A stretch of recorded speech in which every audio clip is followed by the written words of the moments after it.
తప్పు చేసిన ఈ దీపని మేడ పట్టుకుని బయటికి గెంటేయకుండా మళ్ళా మనం గొడవ పెట్టుకోవడం ఏంటి దశరథ? మనవరాలా, దీన్ని బయటికెంటే పోవే. నువ్వు మా ఇంటి నుంచి బయటికి పో. భార్య ఏ తప్పు చేసిందని బయటికి గెంటేస్తున్నారు? దీప ఇంట్లో ఉండడానికి వీల్లేదు. అదే ఎందుకని అడుగుతున్నాను. దీప కారణంగా మా మమ్మీ డాడీ గొడవ పడుతున్నారు.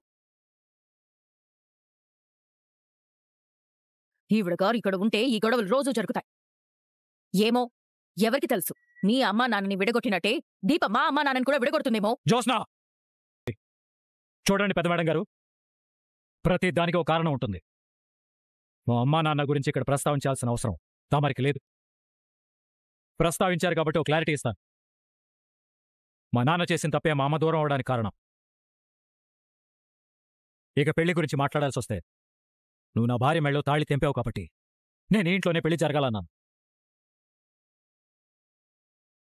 సుమిత్రతో తాళి తీయడానికి నేను పెట్టిన కండిషన్కి సంబంధం ఏంటి? నువ్వు 100 రకాలుగా సమర్థించుకున్నా దీప ఈ ఇంట్లో ఉండడానికి వీల్లేదు.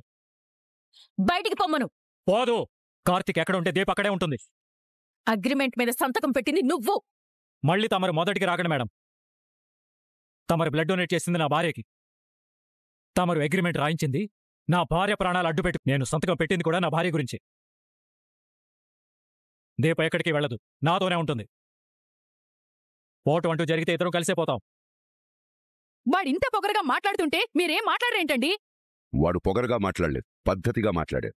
మీరు పెట్టిన నియమ నిబంధనలే మీకు గుర్తు చేస్తున్నాడు. తప్పు మనం చేసి ఎదుట వాళ్ళని దోషం చేయటం అనుకోవడం మంచిది కాదు. కార్తీక్, దీప ఈ ఇంట్లోనే ఉంటారు. అంటే ఇష్టం లేకపోతే మమ్మల్ని బయటికి వెళ్ళిపోమంటారా? లేదు, ఈసారి ఏదైనా పొరపాటు జరిగితే నేనే వెళ్ళిపోతాను. కార్తీక్, దీపాన్ని తీసుకో లోపలికి.